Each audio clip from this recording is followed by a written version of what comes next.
పెళ్ళైనా పండగైనా వేడుక ఏదైనా పట్టుచీరల ప్రత్యేక వేదిక వారాహి సిల్క్స్.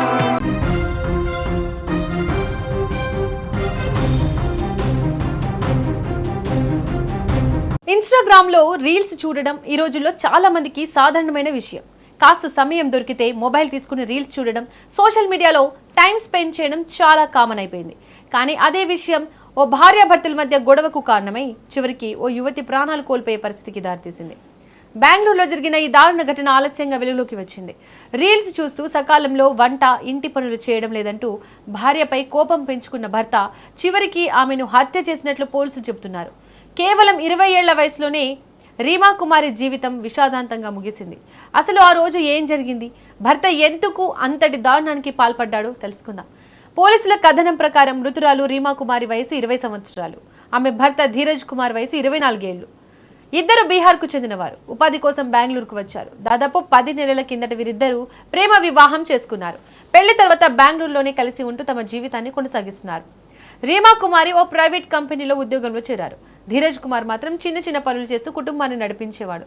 కొత్తగా పెళ్లైన ఈ జంట ఉద్యోగాలు చేసుకుంటూ తమ భవిష్యత్తును నిర్మించుకోవాలని అనుకున్నారు. కానీ కొద్ది రోజుల్లోనే వారి మధ్య విభేదాలు మొదలయ్యాయి. ఇక్కడే అసలు సమస్య మొదలైనట్లు చెబుతున్నారు పోలీసులు. రీమా కుమారి ఖాళీ సమయంలో ఇన్స్టాగ్రామ్లో రీల్స్ చూసే అలవాటు ఉందని తెలుస్తోంది. మొబైల్లో ఎక్కువ సమయం గడుపుతున్నారని భర్త ధీరజ్ కుమార్ ఆమెతో తరచూ గొడవ పడేవాడట. ముఖ్యంగా ఇంటి పనులు, వంట సకాలంలో చేయడం లేదని ఆమెపై అసహనం వ్యక్తం చేసేవాడని పోలీసులు తెలిపారు. రీల్స్ చూడడం, ఫోన్లో ఎక్కువ సమయం గడపడం తనకు నచ్చడం లేదంటూ భార్యతో గొడవ పడేవాడని సమాచారం. మొదట సాధారణమైన భార్యాభర్తల గొడవలుగానే కనిపించిన ఈ వివాదం చివరికి ఊహించని మలుపు తిరిగింది. ఒక చిన్న విషయంపై మొదలైన గొడవ ఓ నిండు ప్రాణాన్ని బలి తీసుకుంది.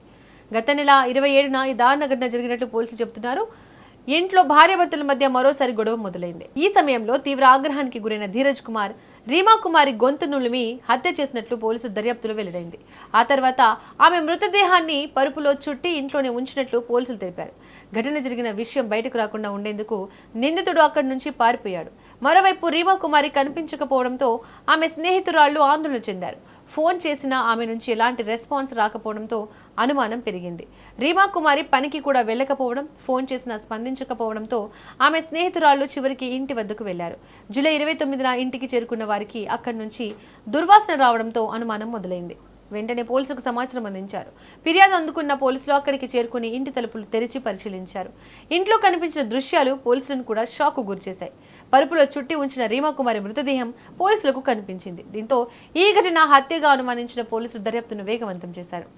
రీమా కుమారి మృతదేహం బయటకు వచ్చిన తర్వాత ఆమె భర్త ధీరజ్ కుమార్ కనిపించకపోవడం పోలీసులకు మరింత అనుమానం కలిగించింది. అప్పటికే అతను అక్కడి నుంచి పారిపోయినట్లు గుర్తించారు. దీంతో పోలీసులు ప్రత్యేక బృందాలను ఏర్పాటు చేసి అతని కోసం గాలింపు చర్యలు చేపట్టారు. నిందితుడు తన స్వస్థలమైన బీహార్కు వెళ్లినట్టు గుర్తించిన పోలీసులు అక్కడికి వెళ్లి సర్చ్ ఆపరేషన్ నిర్వహించారు. చివరకు ధీరజ్ కుమార్ను అదుపులోకి తీసుకున్నారు. అనంతరం అతన్ని బెంగళూరుకు తరలించి విచారించగా హత్యకు సంబంధించిన పలు విషయాలు వెల్లడించినట్లు పోలీసులు తెలిపారు. పోలీసుల విచారణలో ధీరజ్ కుమార్ తన భార్యను తానే హత్య చేసినట్లు అంగీకరించినట్లు అధికారులు వెల్లడించారు. రీమా కుమారి తీరు నచ్చడం లేదని, ఆమె నిత్యం రీల్స్ చూస్తూ కాలం గడుపుతోందని, దీంతో తాను విసిగిపోయానని నిందితుడు చెప్పినట్లు పోలీసులు తెలిపారు. చివరకు కోపాన్ని అదుపు చేసుకోలేక భార్య గొంతు నులిమి హత్య చేసినట్లు అతను అంగీకరించినట్లు పోలీసులు వెల్లడించారు. అయితే ఇక్కడ ఒక విషయం చాలా ముఖ్యమైనది. సోషల్ మీడియాలో రీల్స్ చూడడం వంటి సాధారణమైన అంశం భార్య ప్రాణాలను తీసేంతటి కారణంగా మారడం తీవ్ర ఆందోళన కలిగిస్తోంది. ఏ సమస్య ఉన్నా మాట్లాడుకొని పరిష్కరించుకోవాల్సిన చోట హింసకు పాల్పడడం అత్యంత విషాదకరం. ప్రస్తుతం ఈ ఘటనపై పోలీసులు పూర్తి స్థాయిలో ఇన్వెస్టిగేషన్ కొనసాగిస్తున్నారు. హత్యకు దారితీసిన పరిస్థితులు, భార్యాభర్తల మధ్య గతంలో జరిగిన గొడవలు, ఘటనకు ముందు జరిగిన పరిణామాలు వంటి అంశాలను పోలీసులు పరిశీలిస్తున్నారు. నిందితుడు వాంగ్మూలంతో పాటు ఇతర ఆధారాలను కూడా సేకరిస్తున్నారు. రీమా కుమారి మృతి కేసులో అందుబాటులో ఉన్న ఎవిడెన్స్ ఆధారంగా దర్యాప్తును ముందుకు తీసుకెళ్తున్నారు. 10 నెలల కిందట ప్రేమ వివాహం చేసుకున్న ఈ జంట జీవితం ఇంత తక్కువ సమయంలోనే విషాదాంతంగా ముగియడం ఇప్పుడు అందరినీ కలిసివేస్తోంది. మొత్తంగా చూస్తే ఇన్స్టాగ్రామ్ రీల్స్ విషయంలో భార్యాభర్తల మధ్య మొదలైన గొడవ చివరికి ఓ యువతి ప్రాణాలు కోల్పోయేంతటి విషాదానికి దారితీసింది. కేవలం 20 ఏళ్ల వయసులోనే రీమా కుమారి జీవితం అర్ధాంతరంగా ముగిసింది.